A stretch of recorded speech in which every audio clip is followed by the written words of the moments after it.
আপনি যোগের তেল যদি কোনো মানুষ ব্যবহার করে স্যার কঠিন 5টা রোগ ভালো হয়। তা বাপ এই কবিতাটা দেখেন লাগে, দেখেন তো রোগটা দেহের ভিতরে আসে নাকি? আপনি আমাকে 1 টাকা দেওয়া লাগে না, টাইম 5 মিনিট, 5 মিনিটে স্যার 50 বছর রোগ জায়গায় ভালো হয়। বলবেন কি রোগ?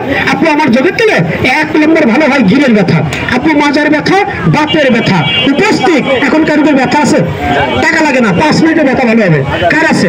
আসেন একটু তাড়াতাড়ি আসেন, একটু তালি বাজান, আমি কবিতাটা দেখাই চলে যাই।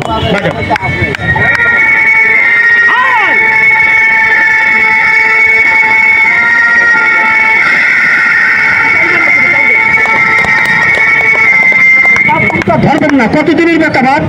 বেশি দিন না, তা কতদিন? 2-3 মাস। দেখেন 2 মাসের ব্যথা, এখন বলবে স্যার ব্যথা ভালো হয়ে গেছি। আপনি এটা যোগের তেল, আমি গত হাতে যোগের তেল বেশি গেছি। বলেন একটা লোক নিয়েছি, কাজ হয় নাই, আমি আপনি টাকা দিয়ে দেবো। এই যে আমার সামনে একটা দোকান আছে আপনার, ওই যে ফলের দোকান, উনি বলছে আমার স্ত্রী মাজার ব্যথা ছিল, বিস্তার থেকে উঠতে পারতো না, আমি আগামী হাটে তোমার থেকে একটা যোগের তেল নিয়েছি, আমার স্ত্রী সুস্থ। যদি কাজ না দেয় কি বলতে পার? বলতো সুতির ভাই সিটার, আগের দিন ওষুধ নিয়েছি, কাজ হয়নি। কি বাবা বলতো না?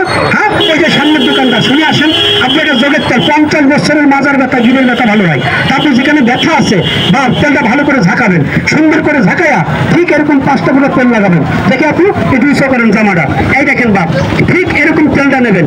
50 বছরের ব্যথা ভালো হয় স্যার যোগের তেলে। আপনি 2 নম্বর একটা রোগ ভালো হয় যোগের তেলে। কি রোগ জানেন? অল্প লোক আসছে, দেখবেন অল্প কাজ করলে হাঁপিয়ে যায়, এটাকে কি রোগ বলা হয় বাপ? হাঁপানি, আজমা। স্যার পায়ে হাত দিয়ে বলছি পুষে রাখবেন না, কারণ হাঁপানি হলে